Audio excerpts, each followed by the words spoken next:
Hello, hello! So, summer vacation nandito, kaya tara, samahan nyo kami sa Pilipinas ang bakasyon natin for today's video. So, almost 4 weeks ang vacation natin mga jay. Hello!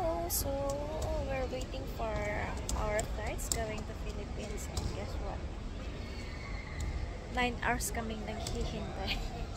So, we are in the lounge. Yung kasama ko, antok na, tulog na. So, the wait is over. Papunta na kami sa gate namin. And here we are. Ilang kembot na lang. Ilang oras na lang. Nasa Manila na kami. So, welcome Philippines na today!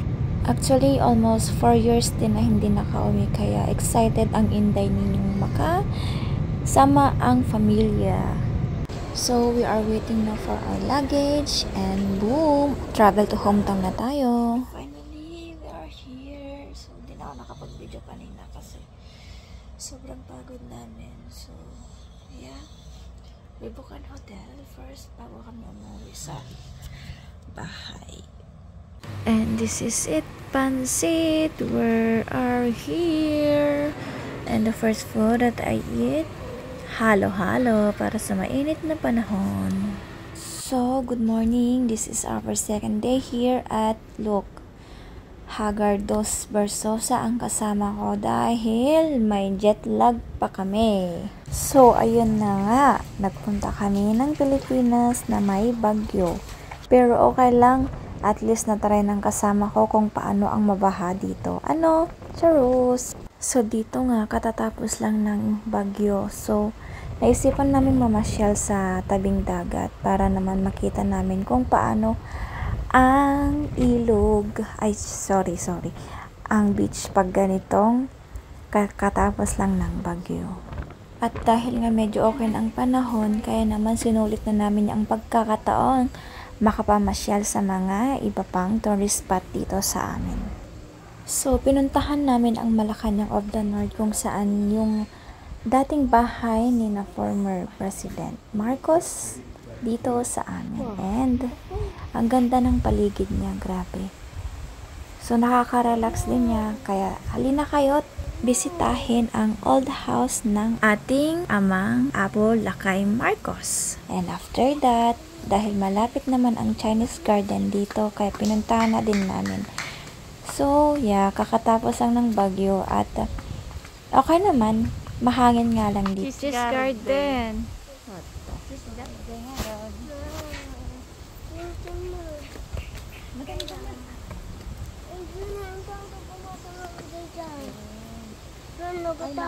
Nagalis na siya, not safe.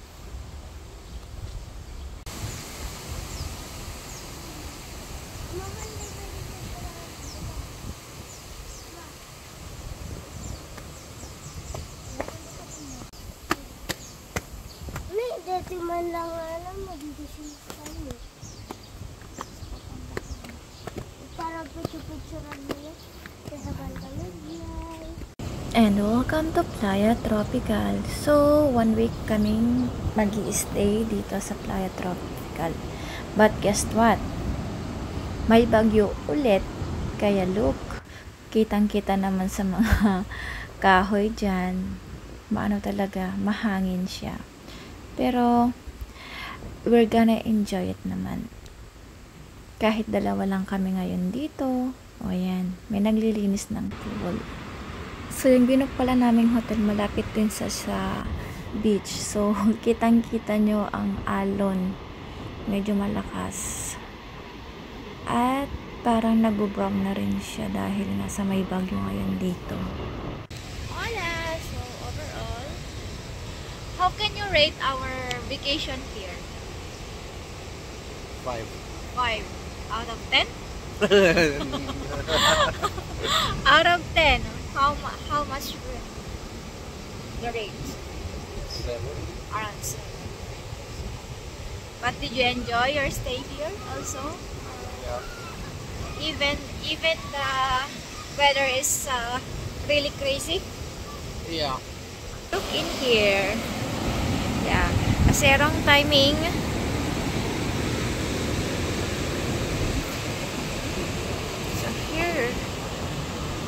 our surrounding. So, maglalaro na lang muna kami ng mahal-mahalan dito. Charot! So, yeah. Actually, we're just relaxing ourselves. So, yeah. Thank you, Lord, at binigyan nyo kami ng pagkakataong makabisita sa Pilipinas. And we visited also the Baluarte of Chavit Singson in Vigan.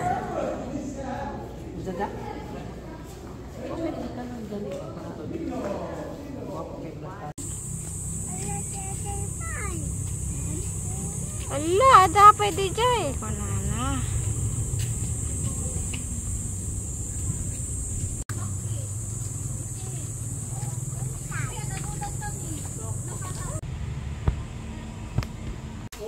Pandikit ba? Tutup Diyos tres. Yan, okay. Tagisunan. Aray ko, nabanuga. Okay, kung hindi ka mo, ma'am. Maya talaga pinangalan ako. Ayaw mo, ayaw ko rin. Ay, gusto ko. I love it. Oh, next, sino ba yun? Sino ka? Ikaw! Hindi ko, ang sweetheart met mabalin. Ay, alas kayo pala. Haan mo di. Hindi ka naman pa lang. Alam kayo, kurmuntan ako. Wala, pinayad lang. Buti na galing. Baka may pisok dito ko. Kuya, painayadam lang. Hanga na pa sa mata. Oh. Pari ko na niya ko. 1, 2, 3, smile. Oh, okay.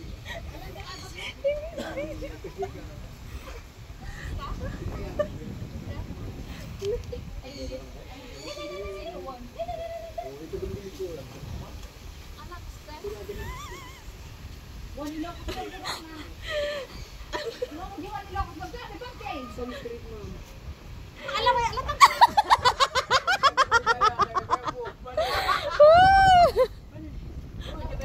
Paano yung kung kuya? Ano na, paano kuya? Ano, hindi mo pagkain na pa? Kaparatan kuya.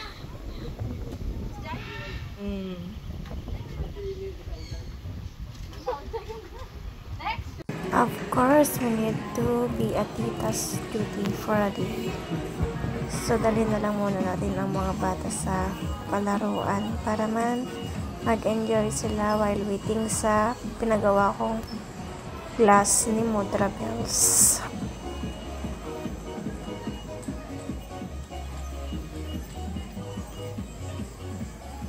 Super bored na yung kasama ko, kaya look what he will gonna ask to Gemini here. I'm doing well, thank you for asking. How about you? I'm drinking soda. Ah, a soda sounds refreshing. What's your favorite kind? Mountain Dew? Mountain Dew. That's a classic. Do you like the original flavor the best? Or are you into the different variations they have? No, the original is the best. I agree, you can't beat the original. It's got that perfect mix of citrus and sweetness.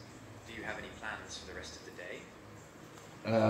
Yes, we are going to school to watch some kids dancing. That sounds fun. What kind of dancing will they be doing? I don't know. Well, that's a nice surprise. I'm sure it'll be entertaining. Do you have any kids in the show? No, not me. The siblings of my wife. Ah, that's exciting. It'll be fun to see them perform. Maybe you can take some videos to remember the show. Do you have any plans for after the show? I don't know. I don't think so. Well, maybe you can all go out for ice cream to celebrate after the show. That could be a fun way to end the day. What's your favorite flavor? You are really smart. I like strawberry. Strawberry is a great choice. It's so refreshing and sweet. Do you like it in a cone or a cup? In a cone. A cone is the way to go. It's the perfect way to enjoy ice cream on a warm day. Do you like sprinkles on top? Sometimes. Sometimes sprinkles are the best. They add a little extra sweetness and fun. Well, I hope you have a great time at the dance show and enjoy your ice cream afterwards. Thank you. How about you? What is your plan for today? Well, I'm here to help you with anything you need, whether it's finding answers, brainstorming new ideas, or just having a friendly chat. I'm ready to go. What can I do for you today? You can take off today. Thank you, but I'm here to help whenever you need me. Is there anything specific you'd like to chat about or any questions you have? No, Gemini. For the rest of the day, you are off. I understand, but I'm always available if you change your mind. Enjoy your day. Yeah, you too. Have a very nice day. You too. Enjoy the dance show. Bye-bye. So after that pangungulit, I let him also to try kolong-kolong. So feeling ko naman nag-enjoy siya kasi siya naman ang nag-request na to try kolong-kolong at dapat daw fresh ang air. So yeah, it's really fresh kasi nga open air. So ito na yung last night namin dito at nataon na birthday ng tita ko. So nakalibre kami mga day. Hindi kami yung gumastos sa dinner namin, kundi yung tita ko. So, thank you guys for everything. Salamat sa handa, tita. And the hardest part is here. Totoo nga yung sabi nila na kahit may asawa ka na, pag lalayo ka ulit sa pamilya mo, iba pa rin yung feeling.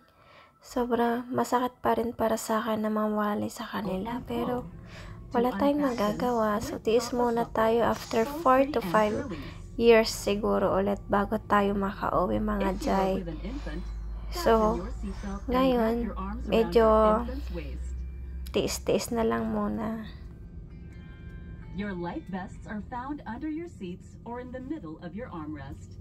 On water landing, remove sharp objects from your body. Slip vest over your head.